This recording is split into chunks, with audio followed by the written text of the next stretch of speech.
snuggling into that wonderful woolen sweater or wrapping that beautiful woolen blanket around us, we don't generally give it a thought where it comes from.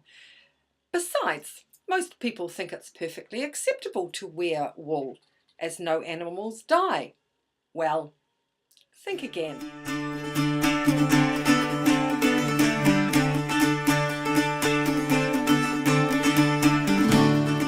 Hi, Fee here, the Healthy Vegan author. First up, a bit of history about wool. So, like leather, wool has been around since man started killing the wild woolly sheep. He soon realised that the skin could give him protection from all types of weather. It could keep him warm at night and could absorb the moisture with making him feel wet. Then, even before 10,000 BC, man figured that when the sheep shed its hair, this could be woven into very crude fabrics. By 55 BC, the Britons had developed a wool industry which continued up and down throughout the centuries. The Industrial Revolution introduced mass production, and it wasn't long before Australia took out the #1 top spot of wool producers, which it still holds to this day. Now, different countries have different laws governing the treatment of sheep. The main one being mule zhing. This is a brutal practice that most countries have now banned or are phasing out. However, at the time of making this video, it is still legal in Australia, which, as I said before, is the largest, well, it's merino wool. It's the largest merino wool producing country in the world. It's a bit daft, really, because they were going to phase it out by 2010, as many countries, including USA, became concerned about the practice and so wouldn't import mulesed wool. But even though, 60 plus international retailers have boycotted Australian wool, the practice still legally continues. So what is mule zhing? It supposedly controls fly strike on the rear end of the sheep. It is especially done on merino sheep that have been bred to have wrinkly skin in order to get more wool. It's a cruel and barbaric procedure, one that is done by forcing the sheep onto its back, restraining its legs between metal bars, and then carving off huge chunks of skin from around the buttocks. The other way is done by attaching vice-like clamps to the flesh until it dies and sloughs off. Neither procedure is done with anesthetic or painkillers, and both are very painful. There are over 20 million sheep each year that have this done to them. It's a procedure that's really not necessary. The purpose of it is to prevent parasitic infection called fly strike, which can happen because the butt can retain feces and urine that attracts the flies, and of course Australia is well known for its flies. However, there are other ways to prevent fly strike, including special diets and spray-free washing. Plus, there have even been sheep that have been specifically bred to have unwrinkled hindquarters. They're called bare breech sheep. Now, one would think that a farmer would replace his flock with this breed, but sadly, no, and the practice of mule zhing continues. Okay, so that's just in Australia, and the world is making a bit of a fuss about it. Most other countries either don't need to do it, or due to their climate, or it's banned, or they're phasing it out. Maybe Australia will change their ways, but we're talking about Australia here, so don't hold your breath. Aside from mule zhing, there are other things that happen to the lambs in both meat and wool farming that are legal and prevalent. Docking. This is the removal of tails. I will say here that not all sheep have their tails removed. It's actually natural for a sheep to have tail. It doesn't interfere with breeding or birthing. And the tails protects the ewes, vulva and udder from extreme weathers. But some farmers insist on docking, stating that it improves the health and welfare of the sheep by reducing the risk of the dreaded fly strike. So how is it done? An elastrator. This is used for both tail docking and for castration, which I'll talk about in a minute. Illustration is simply banding the body part, say the tail or scrotum, until it drops off, like putting on a very tight rubber band. The electric docker.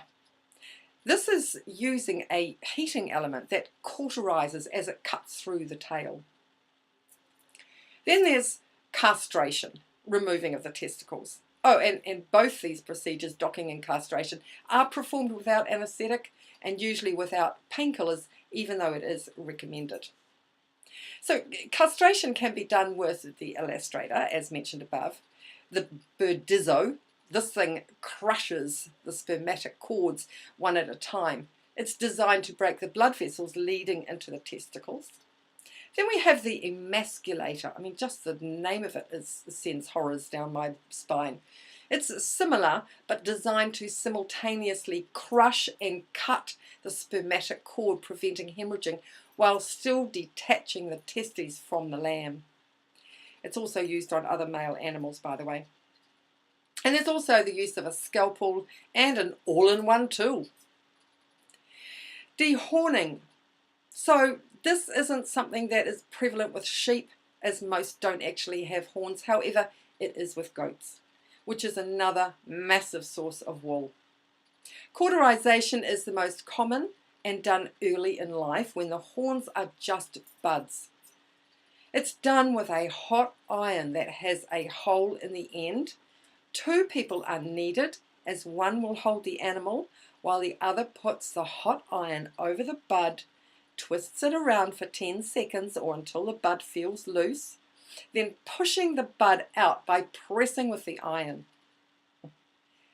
That just sounds so traumatic to me. Now that's just the start of the sheep's life. The shearing process itself can be a painful experience.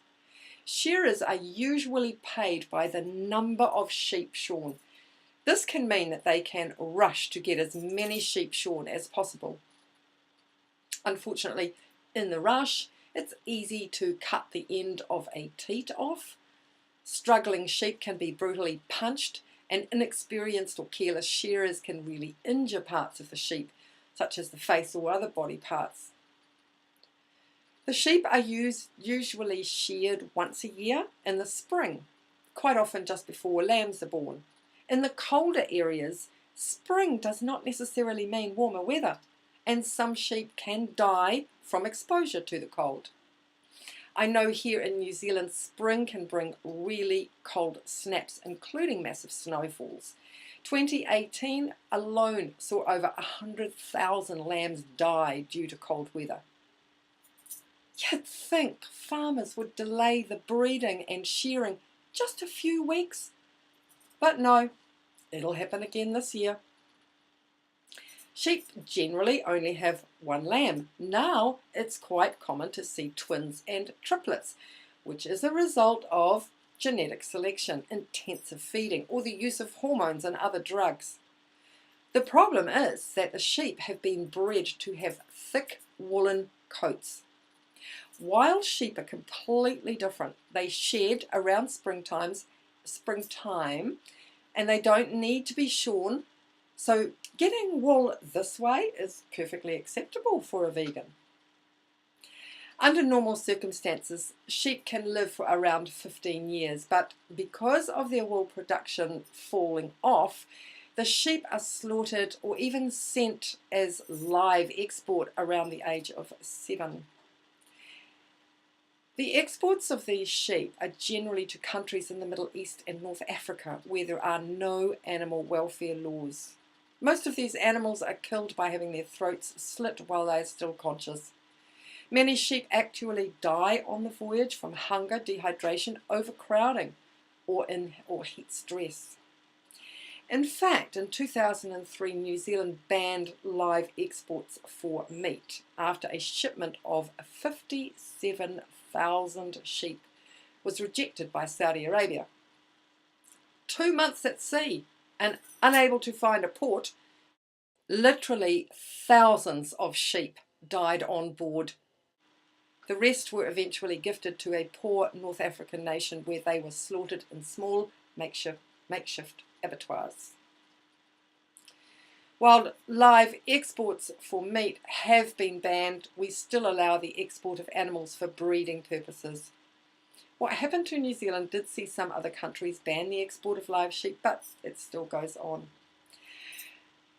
Now let's just touch on wool and the environment. It is actually quite difficult to assess the impact wool has on the environment. Mainstream farming can lead to soil erosion and damage the health of the land over time. Then there are the harmful chemicals used to treat animals for ticks, etc., as well as chemical fertilizers used on the land. Most woolen garments are biodegradable, so there's not really the problem there. In fact, wool has been used to clean up oil spills, but then there's the problem of disposing of that. As a vegan, the issue is not so much the environment, but the use and abuse of the animals when we can use other fabrics. Like leather, the recycling of woolen garments is a completely personal choice. And now it's time for the wee bonus fact.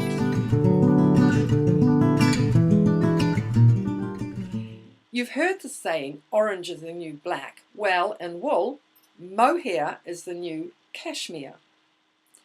Mohair comes from Angora goats, and about 50% of it is sourced from South Africa. Recent footage from the mohair industry in South Africa showed absolutely appalling abuse on these beautiful animals. It showed the goats being roughly sheared with gaping wounds sewn shut without anaesthetic. It also showed goats being killed by beheading with a dull knife. No one should be wearing or using any item that is made from the hair of these gentle animals because you don't know where it is sourced from. These goats are left bloody and terrified after they've been held down and shorn. I don't like to end on such a horrible note. I can say that after the footage was released, a number of fashion houses and stores decided to ditch mohair, which bodes well for the animals. That's it for today. Thank you so much for watching. If you've enjoyed, which is probably the wrong word, this video, please give it a thumbs up. And subscribe, smashing that notification bell. If you missed it, here's the video about why vegans don't use leather. Go check it out. Remember, have great food, make it whole plant-based, and be compassionate to all animals, including humans. Bye for now.